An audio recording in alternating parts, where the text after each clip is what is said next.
Well, thank you, Senator, for starting us off with a great overview. I want to ask both of you this question, but I'd like to start with Rachel.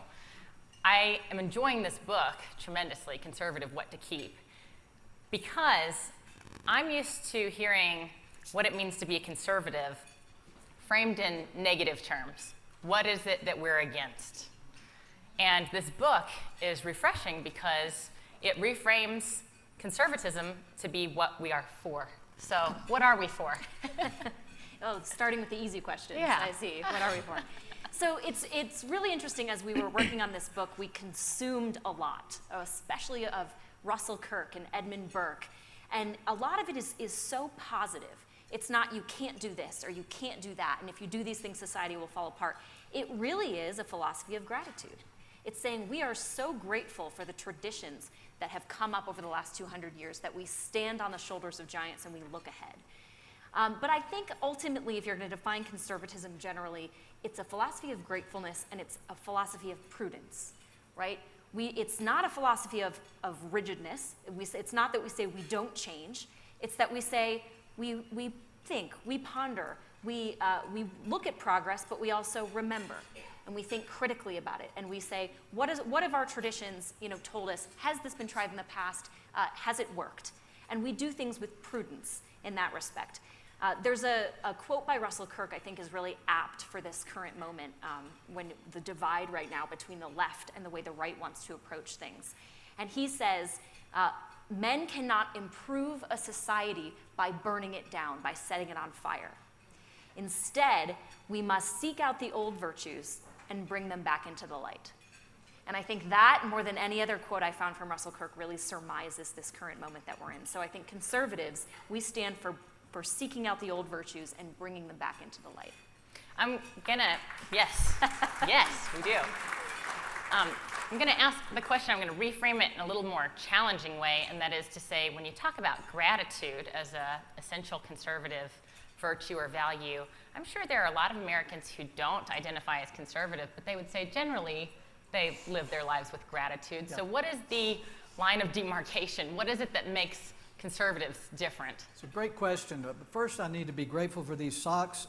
I want to show y'all, last event I went to, if you can, it says Trump 2020 here on I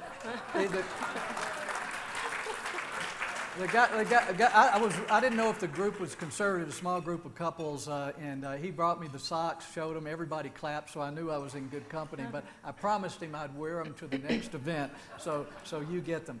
But Hadley, it's a great point. One of the points Rachel and I make in the book is that we're really all conservatives, everybody, because we all want to keep those things that we care about, the things that value to us, the things that work in our own lives.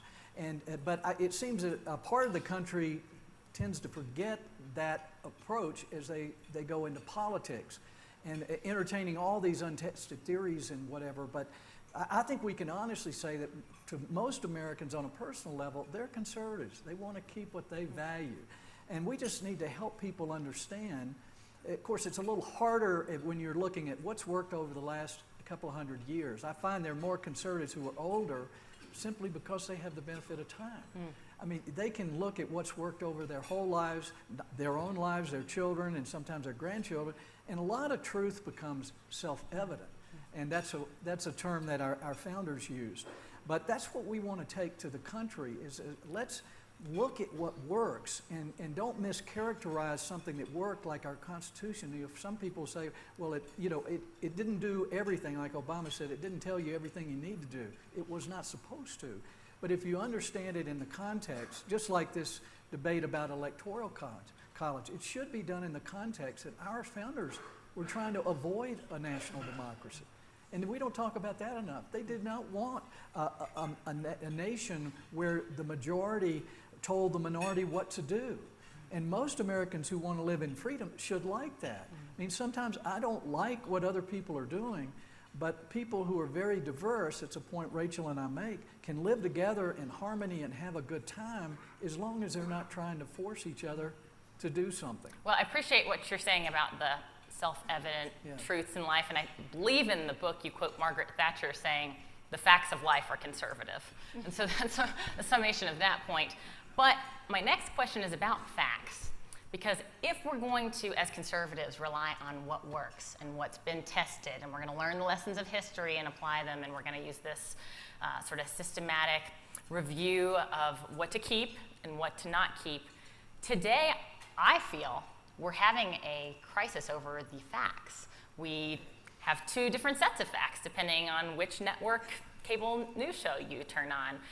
Even during the Electoral College debate, we were disagreeing about history and about arithmetic, and there's serious disagreements, and it's hard to have the policy debate or the philosophical debate when we don't agree on facts. So do you agree with that? Do you think that we have maybe more disagreement today because we live in an information age, and what can be done about convincing people about what to keep if we can't even convince them of the facts?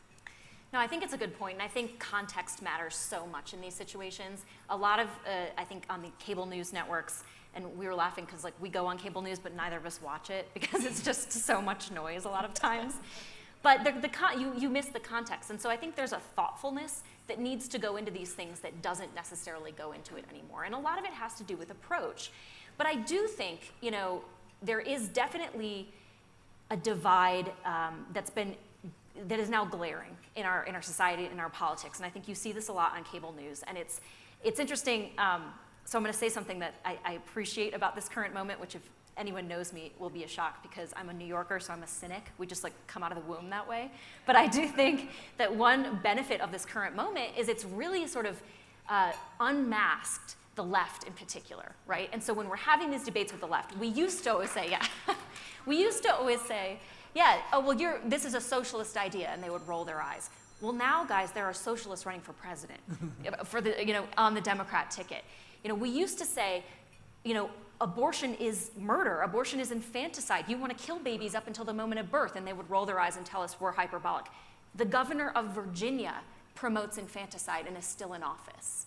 Okay, Planned Parenthood recently gave up federal funds because they would refuse to stop talking about abortion and referring for it. Okay, they are no longer a women's health organization. They are a pro-abortion, for-profit giant. We know this now, right? They can't roll their eyes and say, oh, you're exaggerating. We know this now. And so these are now the kind of facts and context that we're dealing with. And I think when we talk about the left and we talk to the left, these are things now that they want to stand for. 44 Senate Democrats went on the record opposing a bill that would have given babies who were born alive after botched abortions the right to life. They're on record for that now.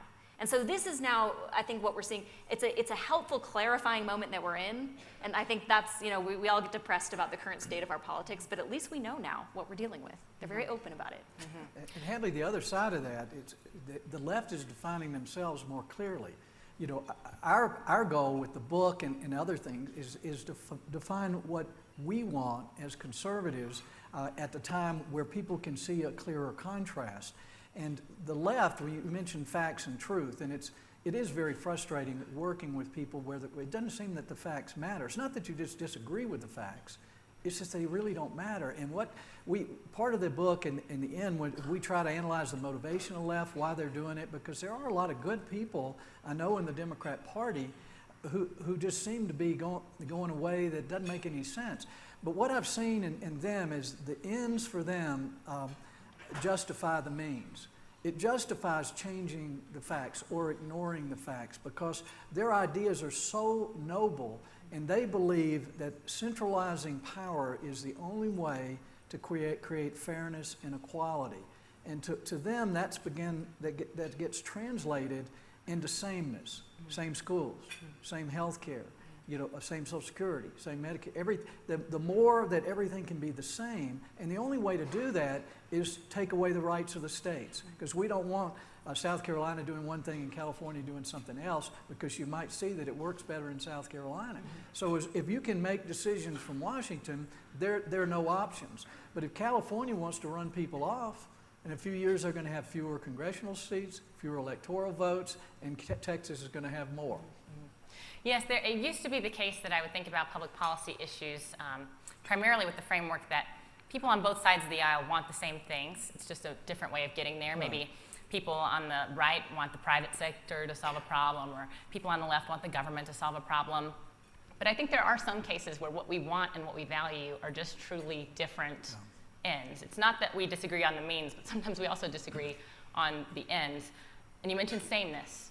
There's a lot of discussion of diversity in your book. So can you talk about why it is that conservatives value diversity? And I think maybe some people, especially on the left, might be confused to hear us talking about that, because the left, at least the Democrat Party, has really branded itself as inclusive and diverse, not so much on the Republican side of the aisle. So what is it, why is it that why is it that diversity is a conservative value? Yeah, I think this is a good point. Going back to what you were saying about we actually might want different things.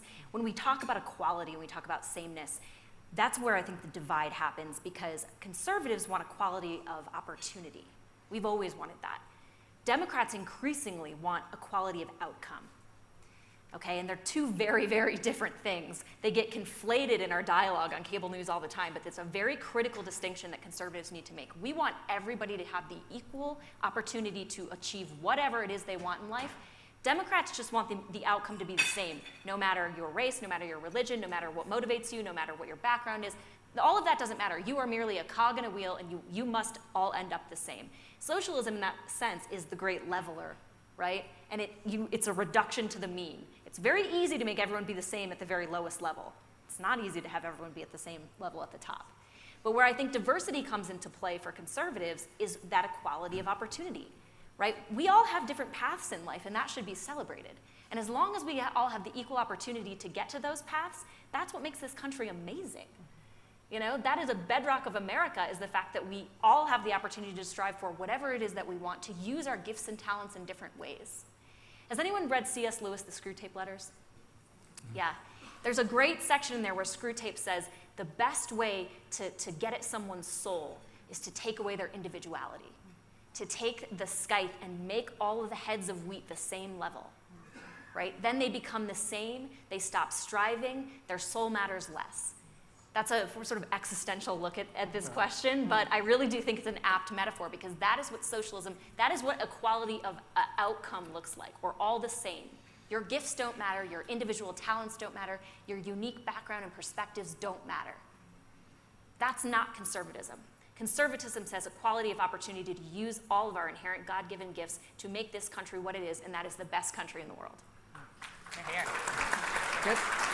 Just if I can add, you can see why I wanted Rachel up here instead of me. But Russell Kirk, who's considered the father of why we're here today of conservatism, in his book The Conservative Mind, which was really the ideas we tried to bring forward in our book, you know, he said the kind of the foundation of conservative ideas. One is the belief in a transcendent order, a kind of a fixed order of things. But the second one, which surprised me, and I actually had forgotten it, is to celebrate and protect the diversity of humanity, and allow, as Rachel was saying, allow people to do their own thing, to think their own way.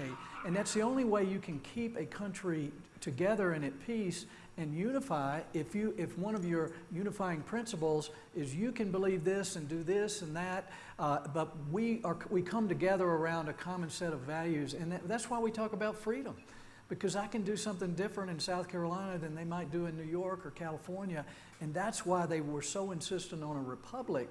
Is if you allow states to do different things and people to live differently, then people can live in harmony. But as soon as one neighbor tells another one, you've got to do it my way, suddenly you've got a fight on your hands. And that's what they're trying to do in Washington, is to tell the whole country what they have to do. Mm-hmm. It's time now for the audience members who have questions to raise your hands, and I'm going to turn some questions over to you so you can ask our distinguished panelists. Got a question right here in front, Jordan?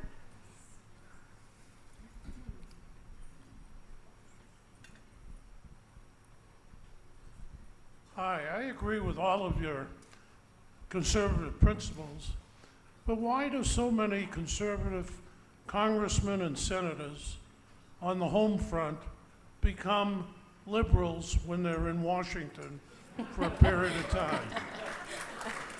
Tell them about CPI. Yeah, so we didn't plant this question, but Conservative Partnership, which we started about 2.5 years ago now, is designed exactly to get at this question. And Senator DeMint can tell you over years, there's tons of organizations that spend money to get good conservatives to Washington, but there's no one to actually help them when they get there. And so we try to answer that question of why do they go bad when they get there? Why isn't anyone protecting the investment? And so that's what we try to do at CPI. We work a lot with conservative members, House members and senators, and also their staff to keep them on the right path, to give them the support they need, because the swamp is really powerful. And at the end of the day, the swamp's really fun, right? The swamp invites you to cocktail parties.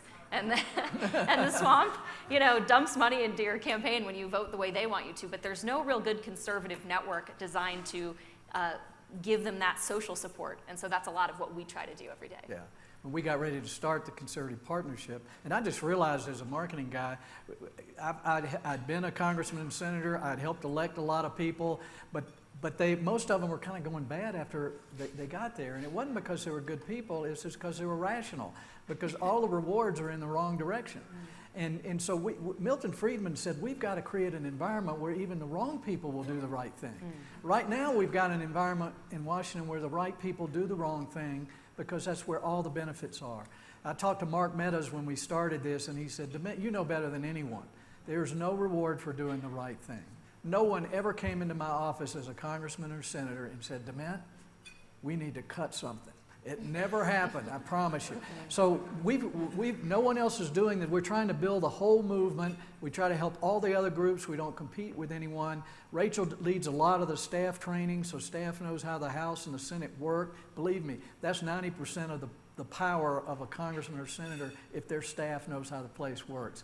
So it's been the most rewarding experience of our life, but part of what we need to do is define conservatism. The left is failing. People are clear about it. The Republican Party is not being clear about what the alternatives are. As a movement, we have to define and be united around a set of principles that inspire Americans. I think inspiring Americans to greatness, and we have been great. And I don't like people saying, when someone is saying "Make America Great Again," that we were never great, because explain to me why almost everyone in the world wants to come here and has been. It's because we're very different, and it's because of some of the things that we want to keep as conservatives. Another question?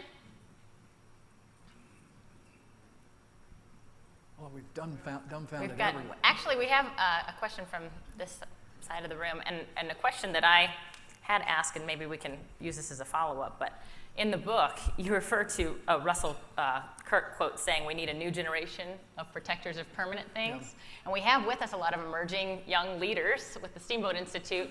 And so I want to hear the gentleman's question, and then if we can also talk maybe as we conclude about how to build bigger citizens and how to foster that new generation of protectors. But first, the audience question. Hello, my name is Manfred Wendt, and my twin brother is a staff assistant for Congressman Chip Roy. I was on Chip Roy's campaign from the day he announced the day he was sworn in, and I want to thank you for all the hard work CPI does. My twin brother says that inside the Republican Party on Capitol Hill, conservatives are outnumbered 80 to 20% by establishment staffers.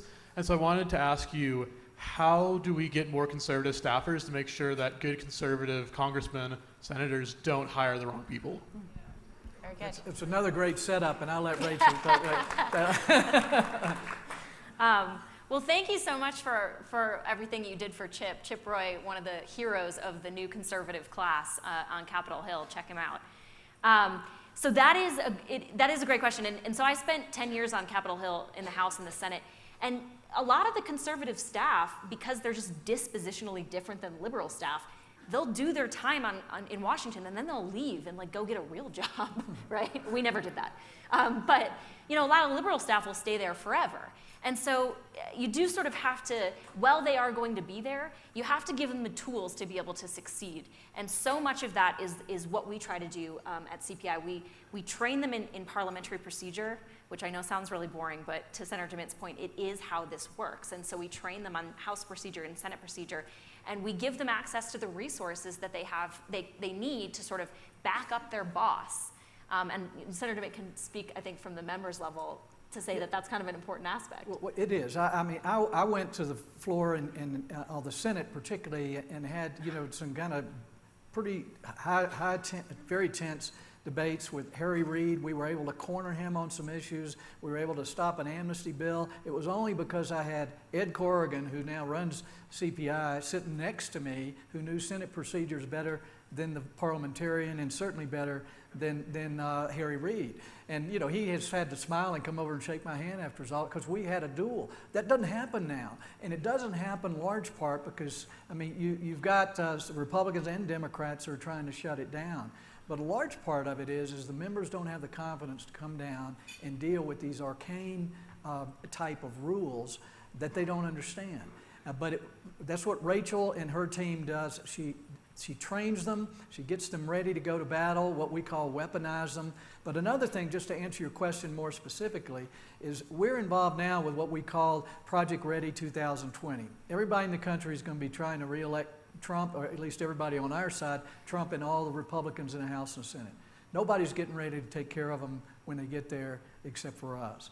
When they get there, and the administration, Mick Mulvaney has asked us to help with staffing of the next Trump administration, we're going to be ready with a job bank full of vetted conservative staffers so that when new Republican conservatives walk in the House and the Senate, we're going to have people that can staff them and get around them and keep them strong.